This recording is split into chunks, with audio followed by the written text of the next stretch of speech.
नमस्कार, किसान समाचार में आप सभी का स्वागत है। सबसे पहले मुख्य समाचार। राष्ट्रपति द्रौपदी मुर्मू ने ओडिशा कटक स्थित राष्ट्रीय चावल अनुसंधान संस्थान में दूसरी भारतीय चावल कांग्रेस का किया उद्घाटन। केंद्रीय कृषि मंत्री नरेंद्र सिंह तोमर ने कार्यक्रम में लिया हिस्सा। कहा, भारत विश्व में चावल उत्पादन में दूसरा और चावल निर्यात में रखता है पहला स्थान।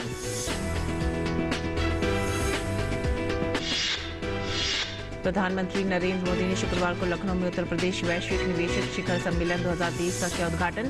प्रधानमंत्री ने समिट में प्रदर्शनी का भी किया अवलोकन। कहा, उत्तर प्रदेश में डेयरी, फिशरीज, एग्रीकल्चर और फूड प्रोसेसिंग सेक्टर में है बड़ी संभावनाएं।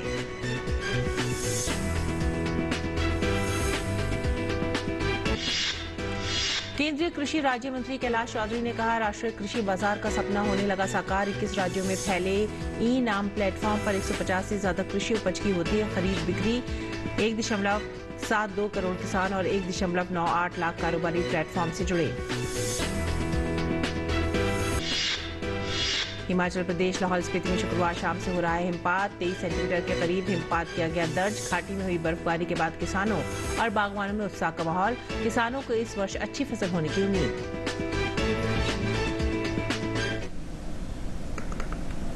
खबरें अब विस्तार से।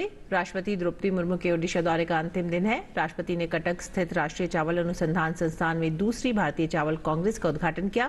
इस कार्यक्रम में केंद्रीय कृषि मंत्री नरेंद्र सिंह तोमर भी उपस्थित रहे। इस अवसर पर तोमर ने कहा कि हमारे किसानों और कृषि वैज्ञानिकों के अथक प्रयास से देश अनाज में आत्मनिर्भर बन गया है। आज चावल की दृष्टि से भारत दूसरा सबसे बड़ा उत्पादक देश है। निर्यात की दृष्टि से हम देखें तो हम पहले नंबर पर खड़े हैं, लेकिन हमारे सभी वैज्ञानिक और किसानों का प्रयत्न है और इच्छा है कि हम हर दृष्टि से नंबर 1 ही न रहें। दुनिया की जो आवश्यकता है उस खाद्यान्न की आवश्यकता को पूर्ति करने की दिशा में हमारे कदम निरंतर बढ़ते रहें। कृषि का क्षेत्र निरंतरता का क्षेत्र है, उतार चढ़ाव का क्षेत्र है, प्राकृतिक परिस्थितियों पर निर्भर करने वाला क्षेत्र है। इसलिए अनेक प्रकार की चुनौतियां कृषि के क्षेत्र के समक्ष आती ही रहती हैं। मुझे कहते हुए प्रसन्नता है, प्रधानमंत्री नरेंद्र मोदी जी ने महामहिम राष्ट्रपति जी के सानिध्य में इन 8.5 वर्षों में लगातार इस बात की कोशिश की है कि किसान को नुकसान की भरपाई हो सके, इसलिए प्रधानमंत्री फसल बीमा जैसा सुरक्षा कवच मिले। तोमर ने कहा कि किसान सम्मान निधि से किसानों को लाभ पहुंच रहा है। पीएम किसान सम्मान निधि के अंतर्गत अभी तक 11.5 करोड़ किसानों को 2,24,000 करोड़ रुपया उनके खाते में जमा करा के उनकी आय बढ़ाने का प्रयत्न किया गया है। कृषि के क्षेत्र में लागत कम करने के लिए, उत्पादन बढ़ाने के लिए, पानी की कमी जैसी चुनौतियों का समाधान करने के लिए निश्चित रूप से टेक्नोलॉजी का उपयोग अत्यंत आवश्यक है। कृषि के क्षेत्र में टेक्नोलॉजी का प्रवेश हो, निजी निवेश हो, इस दृष्टि से भी इस बार बजट में प्रावधान किए गए हैं। भारत सरकार राज्यों के साथ मिलकर डिजिटल एग्रीकल्चर मिशन पर काम कर रही है। इसके लिए भी बजट में इस बार 450 करोड़ रुपए का प्रावधान किया गया है। हमारे किसी भी किसान को, जो छोटा किसान है जिसकी संख्या देश में 86% है, यह किसान किसी साहूकारी कर्ज में न दबे, इसलिए अल्पकालिक ऋण के रूप में जहां 2014 तक यह ऋण 6-7 लाख करोड़ हुआ करता था, अब प्रधानमंत्री नरेंद्र मोदी जी ने इसकी ऋण सीमा को बढ़ाकर 20 लाख करोड़ रुपया किया है। इससे भी निश्चित रूप से किसान की ताकत बढ़ी है। केंद्रीय कृषि मंत्री ने कहा कि देश में निवेश के लिए अनुकूल माहौल है और सरकार निवेश के लिए लगातार प्रयास कर रही है। लगातार भारत सरकार की यह कोशिश है कि किसानी के क्षेत्र में निजी निवेश आए और इसके लिए कि कृषि और संबद्ध कार्यकलापों के लिए लगभग आत्मनिर्भर पैकेज के अंतर्गत 1.5 लाख करोड़ रुपए का प्रावधान किया गया है। 1 लाख करोड़ रुपया एग्रीकल्चर इंफ्रा फंड के रूप में, 15,000 करोड़ रुपया एनिमल हस्बेंड्री के लिए, 20,000 करोड़ रुपया फिशरीज के लिए, 4,000 करोड़ रुपया औषधि खेती के लिए, 500 करोड़ रुपया मधुमक्खी पालन के लिए, 10,000 करोड़ रुपया छोटी प्रोसेसिंग यूनिट के लिए। इसके कारण भी निजी निवेश के दरवाजे खुले हैं और गांव तक जो इंफ्रास्ट्रक्चर पहुंचना है उसको पहुंचाने का प्रयत्न किया जा रहा है।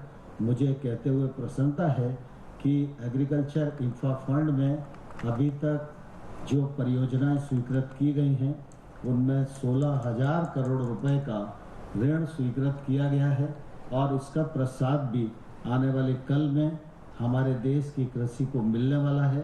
हमारी कोशिश है कि 1 लाख करोड़ रुपया जल्दी से जल्दी जमीन पर पहुंचे, इसमें निजी पैसा भी मिले और निजी निवेश मिलकर निश्चित रूप से कृषि को उन्नत कृषि के रूप में और कृषि को फायदे की कृषि के रूप में तब्दील करने में हम लोग आगे बढ़ें।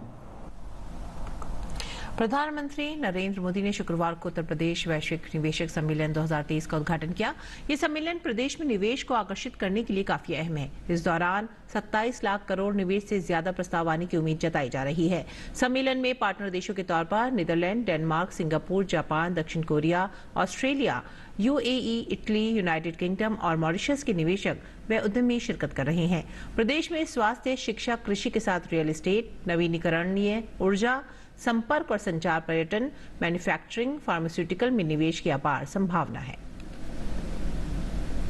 निवेशक सम्मेलन में प्रधानमंत्री ने कहा कि उत्तर प्रदेश में डेयरी, फिशरीज, एग्रीकल्चर और फूड प्रोसेसिंग सेक्टर में अनेक संभावनाएं हैं। फल और सब्जियों को लेकर उत्तर प्रदेश में बहुत डाइवर्सिटी है।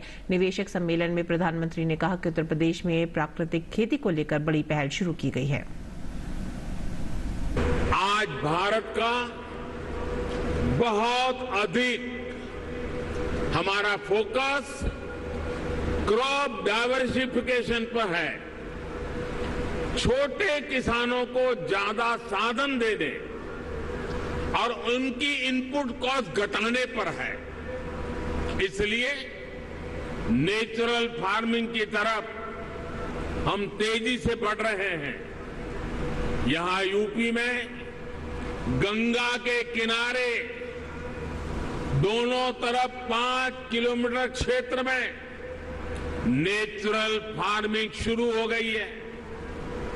अब इस वर्ष के बजट में हमने किसानों की मदद के लिए 10,000 बायो इनपुट रिसोर्स सेंटर बनाने की घोषणा की है। ये नेचुरल फार्मिंग को और अधिक प्रोत्साहित करेगा। इसमें भी प्राइवेट एंटरप्रेन्योर्स के लिए इन्वेस्टमेंट की अनेक संभावनाएं हैं। प्रधानमंत्री मोदी ने कहा कि विश्व भर में अंतर्राष्ट्रीय मिलेट्स वर्ष मनाया जा रहा है। इससे किसानों को बहुत फायदा मिलने वाला है। भारत में एक और नया अभियान हमारे मिलेट्स को लेकर के शुरू हुआ है। भारत के ये मिलेट्स आमतौर पर लोगों की भाषा में उसको मोटा अनाज कहते हैं और उसकी कई वैरायटीज है। विश्व बाजार में उसकी एक पहचान बने, इसके लिए आपने बजट में सुना होगा, हमने इस मिलेट्स को, मोटे अनाज को एक नया नाम दिया है, श्री अन्न। ये श्री अन्न जिसमें न्यूट्रिशन वैल्यू बहुत अधिक है, ये सुपर फूड है। जैसा श्रीफल का माध्यम है, महात्मय है, वैसा ही श्री अन्न का भी महात्मय बनने वाला है। हमारे ये प्रयास है कि भारत का श्री अन्न ग्लोबल न्यूट्रिशन सिक्योरिटी को एड्रेस करे। दुनिया इस वर्ष को इंटरनेशनल ईयर ऑफ मिलेट के रूप में भी मना रही है। इसलिए एक तरफ हम किसानों को श्री अन्न के उत्पादन के लिए मोटिवेट कर रहे हैं, वहीं दूसरी तरफ इसके लिए ग्लोबल मार्केट का भी विस्तार कर रहे हैं। फूड प्रोसेसिंग सेक्टर से जुड़े साथी रेडी टू ईट और रेडी टू कुक श्री अन्न के प्रोडक्ट्स में संभावनाएं तलाश सकते हैं और मानव जात की बड़ी सेवा भी कर सकते हैं। प्रधानमंत्री ने कहा कि ग्रीन ग्रोथ के रास्ते पर भारत तेजी से बढ़ रहा है। ऐसे में भारत मिशन ग्रीन हाइड्रोजन का नया इकोसिस्टम भी बनाने के लिए नए कदम उठा रहा है। ग्रीन ग्रोथ के जिस रास्ते पर भारत चल पड़ा है उसमें तो मैं आपको विशेष रूप से आमंत्रित करता हूं। इस वर्ष के बजट में 35,000 करोड़ रुपए तो हमने सिर्फ एनर्जी ट्रांजिशन के लिए रखे हैं। ये दिखाता है कि हमारा इरादा क्या है। मिशन ग्रीन हाइड्रोजन हमारे इसी इरादे को बुलंद करता है। केंद्रीय कृषि और किसान कल्याण मंत्री नरेंद्र सिंह तोमर ने शुक्रवार को कहा कि अब तक प्राप्त प्रस्तावों के आधार पर किसान ड्रोन प्रोत्साहन के लिए लगभग 127 करोड़ रुपए की धनराशि जारी की गई है। राज्यसभा में एक लिखित उत्तर में तोमर ने बताया कि इसमें 300 किसान ड्रोन की खरीद और उनके प्रदर्शनों के आयोजन के लिए भारतीय कृषि अनुसंधान परिषद को दिए जाने वाले 50 करोड़ रुपए से अधिक शामिल हैं। इसमें किसानों को सब्सिडी पर 300 से अधिक किसान ड्रोन की आपूर्ति और किसानों को ड्रोन सेवाएं प्रदान करने के लिए 1500 से अधिक किसान ड्रोन कस्टम हायरिंग सेंटर की स्थापना के लिए विभिन्न राज्य सरकारों को जारी धनराशि भी शामिल है। श्री तोमर ने कहा कि किसान ड्रोन के उपयोग में ग्रामीण क्षेत्रों में लोगों को रोजगार के पर्याप्त अवसर प्रदान करने की क्षमता है। उन्होंने बताया कि सरकार किसानों द्वारा किसान ड्रोन को अपनाने को बढ़ावा दे रही है।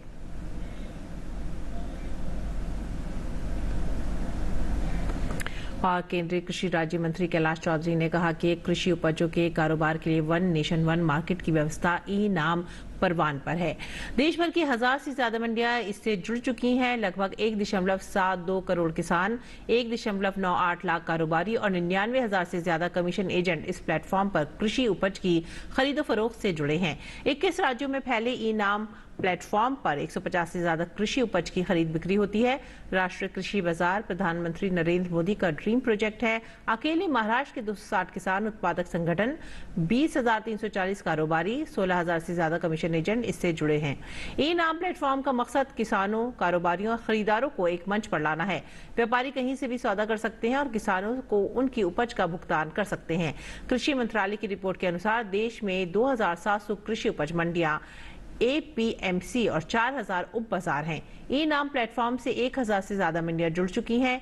ई नाम प्लेटफॉर्म से 21 राज्यों की 1000 से ज्यादा मंडियां जुड़ी हुई हैं। सबसे ज्यादा 144 मंडियां राजस्थान की हैं, यूपी की 125 तो गुजरात की 122 मंडियां हैं। मध्य प्रदेश की 80, छत्तीसगढ़ की 14 और महाराष्ट्र की 118 मंडियां इससे जुड़ी हुई हैं। अगली खबर हिमाचल प्रदेश से। हिमाचल प्रदेश लाहौल स्पीति के समूचे क्षेत्र में शुक्रवार शाम से हो रहे हिमपात के बाद केलांग मुख्यालय में 23 सेंटीमीटर के करीब हिमपात दर्ज किया गया है। घाटी में हुई बर्फबारी के बाद किसानों और बागवानों में काफी उत्साह है और उन्हें इस वर्ष अच्छी फसल होने की उम्मीद है। लाहौल स्पीति के ऊंचे दर्रों और 2.5 से 3 फीट तथा जिला के रिहायशी इलाकों में 1 फीट से ऊपर हिमपात हुआ है। जिले के सभी संपर्क मार्गों पर अभी वाहनों के लिए यातायात प्रतिबंधित है। सीमा सड़क संगठन द्वारा अटल टनल रोहतांग के दाहिने छोर से दारचा और तांदी से उदयपुर, तिंदी, कड़ुनाला तक मौसम अनुकूल होते ही मार्ग बहाल करने का कार्य आरंभ कर दिया जाएगा। तीनों उपमंडलों के मुख्यालयों में बर्फ को हटाने के लिए लोक निर्माण विभाग के तथा जल शक्ति विभाग के पेयजल आपूर्ति को सुचारू बनाने के लिए कर्मी जुट गए हैं। आपदा प्रबंधन प्राधिकरण और उपायुक्त लाहौल स्पीति ने कहा कि जिला के ग्लेशियर से संभावित क्षेत्रों में खतरा बढ़ गया है, लिहाजा लोग एहतियात के तौर पर घरों से दूर न जाएं और बेवजह यात्रा को टाल दें।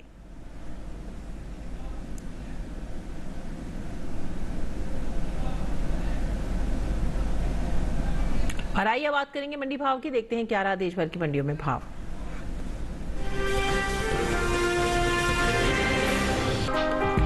कृषि उपज मंडियों में अरहर की आवक सामान्य बनी हुई है। शुक्रवार को उत्तर प्रदेश सहित दूसरे राज्यों की मंडियों में अरहर बिकवाली के लिए पहुंची। बात भाव की करे तो 10 फरवरी को राजकोट, खातेगांव और आगरा मंडी में अरहर के सौदों में मजबूती के साथ कारोबार हुआ, जबकि दाहोद और जसदन मंडी में इस दौरान अरहर के भाव में कोई बदलाव देखने को नहीं मिला। एक्वाक नेट के मुताबिक गुजरात की दाहोद मंडी में 9 फरवरी को अरहर का भाव रहा 6,500 रूपए।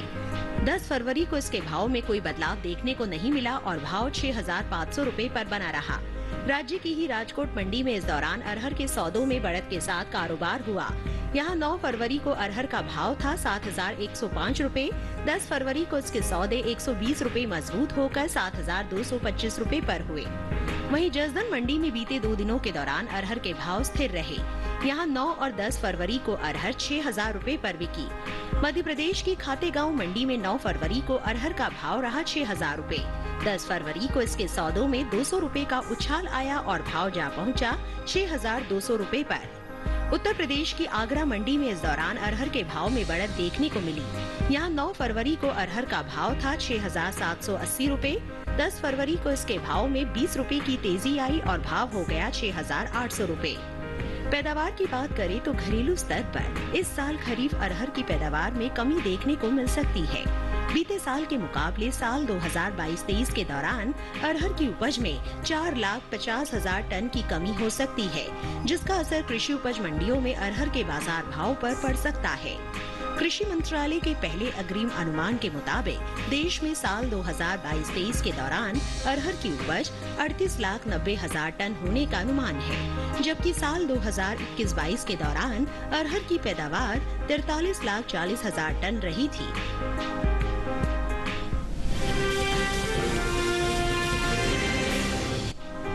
शुक्रवार को तिल के सौदों में मिला जुला रुख रहा। राजकोट और जसदन मंडी में तिल के सौदों में मजबूती के साथ कारोबार हुआ।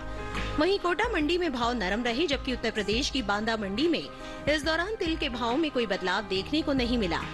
कृषि उपज मंडियों में शामिल गुजरात की ज्यादातर मंडियों में 10 फरवरी को तिल बिकवाली के लिए पहुंची।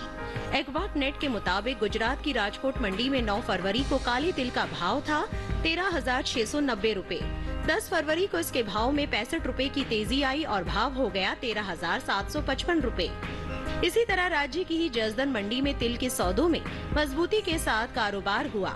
यहाँ 9 फरवरी को तिल का भाव रहा 12,750 रूपए। 10 फरवरी को इसके सौदे 2,750 रूपए उछलकर 15,500 रूपए पर हुए, जबकि राजस्थान की कोटा मंडी में इस दौरान तिल के भाव में नरमी देखने को मिली। यहाँ 9 फरवरी को तिल का भाव रहा 13,000 रूपए। 10 फरवरी को इसके सौदे 1,000 रूपए गिरकर 12,000 रूपए पर हुए। उत्तर प्रदेश की मंडियों में तिल के भाव की बात करें तो यहाँ की बांदा मंडी में 9 फरवरी को तिल का भाव रहा 13,600 रूपए। 10 फरवरी को इसके सौदों में कोई बदलाव देखने को नहीं मिला और भाव 13,600 रूपए पर बरकरार रहा। तिल की बुआई पर नजर डालें तो बीते कुछ समय से आगे चल रही रबी तिल की बुआई में अब कुछ कमी देखने को मिली है। कृषि मंत्रालय की ओर से जारी ताज़ा आंकड़ों के अनुसार रबी तिल का क्षेत्रफल बीते साल के मुकाबले 2,000 हेक्टेयर पीछे चल रहा है। साल 2022-23 के दौरान 3 फरवरी तक रबी तिल की बुआई 51,000 हेक्टेयर में हो चुकी है, जबकि बीते साल इस दौरान रबी तिल की खेती 53,000 हेक्टेयर में हुई थी।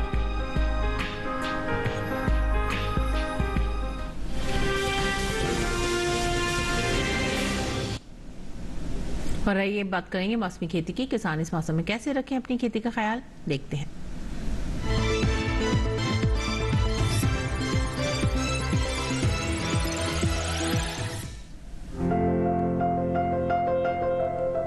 उत्तराखंड में तिल के खेत से जल निकासी का प्रबंध करें।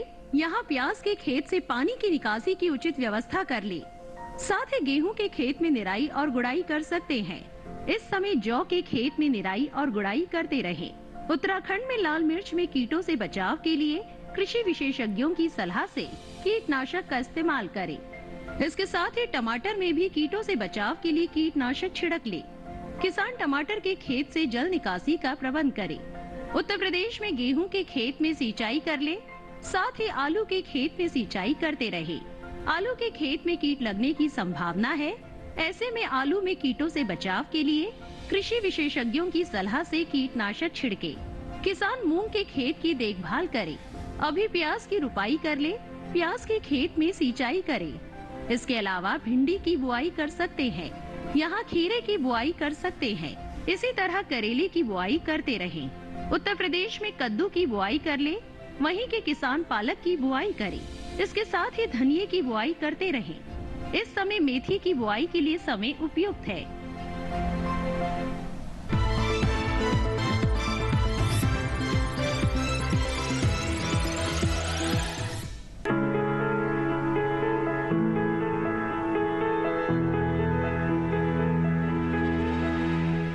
ये समय बैंगन की बुआई के लिए अनुकूल है। बैंगन की बुआई करने से पहले खेतों को अच्छी तरह तैयार कर ले। खेतों की जुताई कर जमीन को समतल कर ले। बुआई करते समय पौध से पौध की दूरी 60 सेंटीमीटर और पंक्ति से पंक्ति की दूरी 60 से 75 सेंटीमीटर रखें। किसान बैंगन की कई किस्मों की बुआई इस समय कर सकते हैं, जैसे पूसा श्यामला। बैंगन की ये किस्म लंबे आकार की होती है। इस किस्म की बुआई पंजाब, उत्तर प्रदेश, बिहार और झारखंड में कर सकते हैं। इस किस्म की 1 हेक्टेयर में 390 क्विंटल पैदावार ले सकते हैं।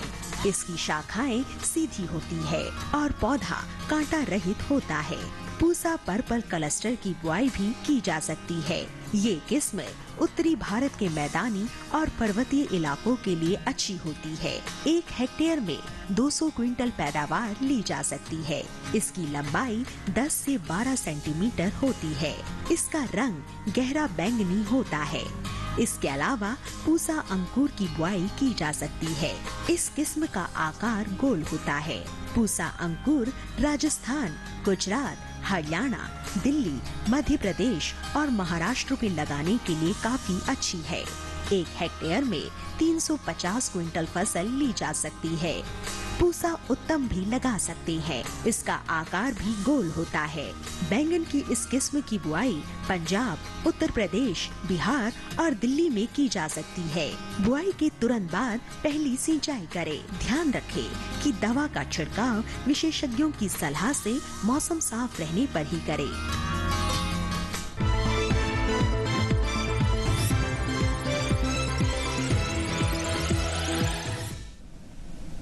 और आइए अब जानते हैं कुछ और खबरें खास खबर में।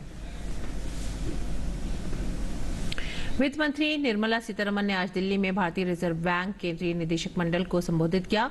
वित्त मंत्री ने कहा, G20 देशों के साथ चर्चा जारी है। क्रिप्टो करेंसी में तकनीक की भूमिका अधिक है, इसलिए हम सभी देशों से बात कर रहे हैं।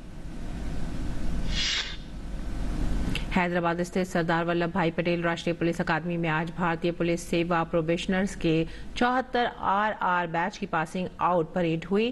केंद्रीय गृह मंत्री अमित शाह मुख्य अतिथि के तौर पर परेड में शामिल हुए। अपने संबोधन में गृह मंत्री अमित शाह ने कहा कि सरदार पटेल ने कहा था कि ये कॉलेज भविष्य की पीढ़ियों के लिए एक प्रेरक उदाहरण बनेगा।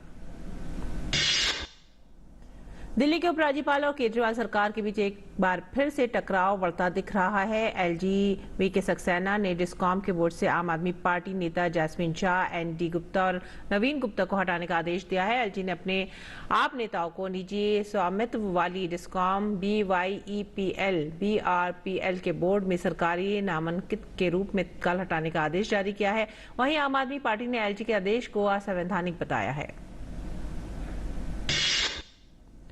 दिल्ली आबकारी नीति घोटाला मामले में एक और बड़ी कार्रवाई हुई है। केंद्रीय जांच एजेंसी ED ने राघव मगुंता नाम के आरोपी को गिरफ्तार किया है। सूत्रों के मुताबिक आरोपी राघव YSR कांग्रेस पार्टी के सांसद मगुंता श्रीनिवासुलु का बेटा है और बालाजी ग्रुप नाम की कंपनी का मालिक है। पिछले एक सप्ताह के अंदर इस मामले में तीसरी गिरफ्तारी हुई है। सूचना एवं प्रसारण राज्य मंत्री डॉक्टर L मुरुगन ने कल मन्नार का दौरा किया, जहां उन्होंने 150 जरूरतमंद परिवारों को सहायता वितरित की। उन्होंने दोनों देशों के बीच सदियों पुराने पारंपरिक रिश्तों को मजबूत करने की भारत की प्रतिबद्धता पर भी जोर दिया। दक्षिण कोरिया से बुद्धिस्ट संतों का एक दल शुक्रवार को वाराणसी पहुंचा। दल ने आज प्रातः सारनाथ में धमेक स्तूप की समक्ष भगवान बुद्ध की प्रतिमा रख अपनी पद्धति से पूजन अर्चना किया।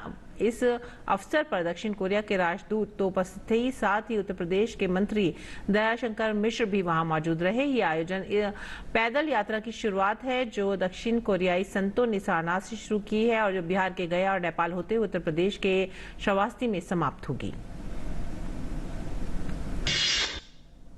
और इसी के साथ ही हमें दीजिए आज्ञा। नमस्कार।